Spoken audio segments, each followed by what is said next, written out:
Doyen. No nyakwa dhi wa pidhien ka jado. Jo Ageo, sorry. Oh, Dr. Jo Ageo. Bas. Dr. Jo Ageo.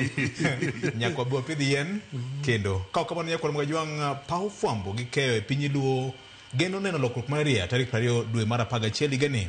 Ma lure koda paro gi okang' mane okaw kod kuom jofwambo gi keyo mawuok e piny luo gi jolony weche mag PR kod weche mag tudruok manyocha bedo kanyakla mar neno ni to ere kaka jolony nyalo bedo gi duol moro ma ginyalo dhiro godo ajenda margi.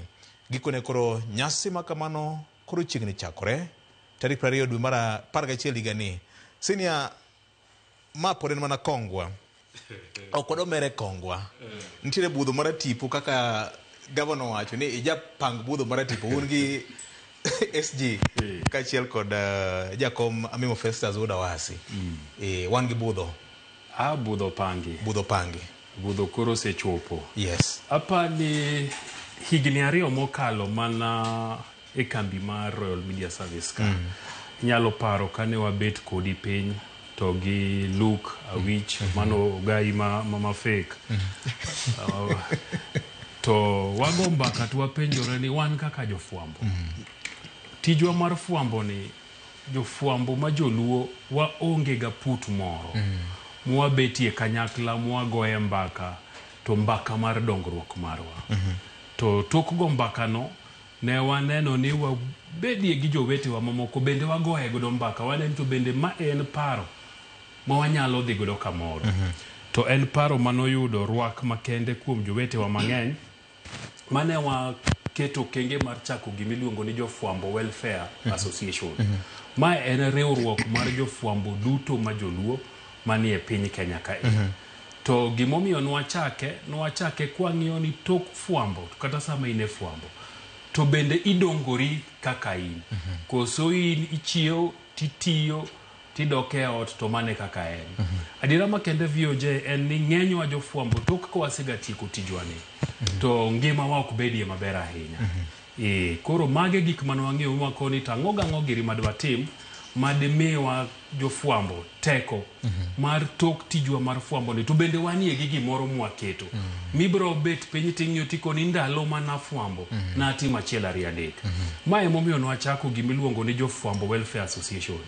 Ma waluwacho ni en fwambo to gi dongruok. Nikech ok inya fwamba higni giduto tionge maendeleo dala. Ionge kata kumbani moro, ionge kata gi nyaplodi moro, ionge kata gi odi moro, ionge kata mna gi nyange madiringo gotoke ka. So mae momiyo nwabet piny kendo nyalo paro kanwa go mbaka ni ahinya mwa luongo jowete wa mwa bet godo piny.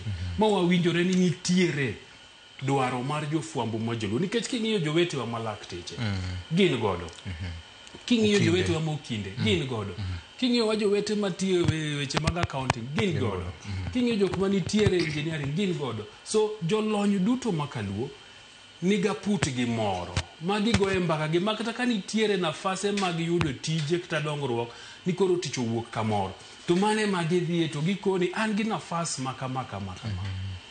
Ere ng'ama dwaro kata ere ng'ama ong'e ng'ato.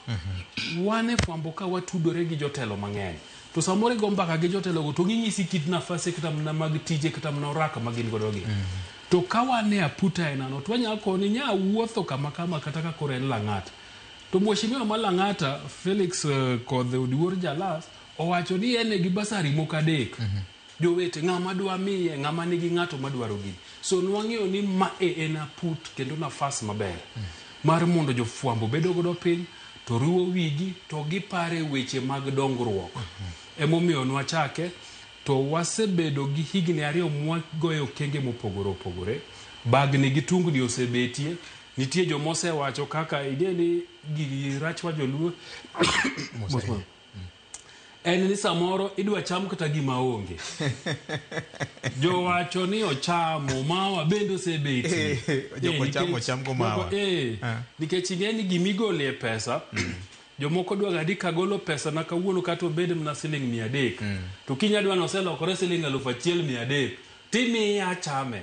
Moko dwa ng'iyo ni to kwa kete agulu achiel to gibedo mang'eny kata kidhi many kode plot to koro plode ni nie nyingo wate. So mago bendo sebede tungni to kosemono wa go atwa makoro wagoyo mochopo kuma koro chieng' tich ang'wen tarik 20 kochakore sa 12 midhiambo. Ok magawa mora mora. Magawa miluongo ni Serena. E chuny boma ma Nairobi ka. Koro wadhi timo gimiluongo ni wadhi chake ayanga.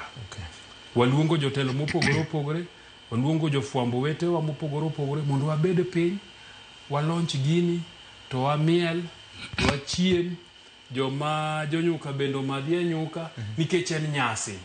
To we agoyo erokamano ahinya ne chairman marwa Festus Amimo Wuod Awasi, mosebedo katayowa, to gin bende kaka jakeno marwa, to gi Winnie Miseda, to gi Gloria Odhiambo ma bende en jagoro marwa, to gi Luka Wich, to gi El Seba ma bende jalup jagoro, to kata mana SG ni ingeni waluongen gi lemo ariyo machwe e fwambo ka. En SG to bende ne patron marwa mar jofwambo Welfare Association. Koro gisetawa maber. To an bende ageni ng'ato bro bedo to molongo wach ni tenten gi lemo ma.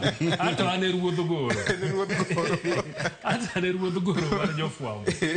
Koro wasetiyo matek e higni 2 mondo wakel jowa wi gi kanyakla mondo tich ang'wen. Koro wachak wuodhni ayanga to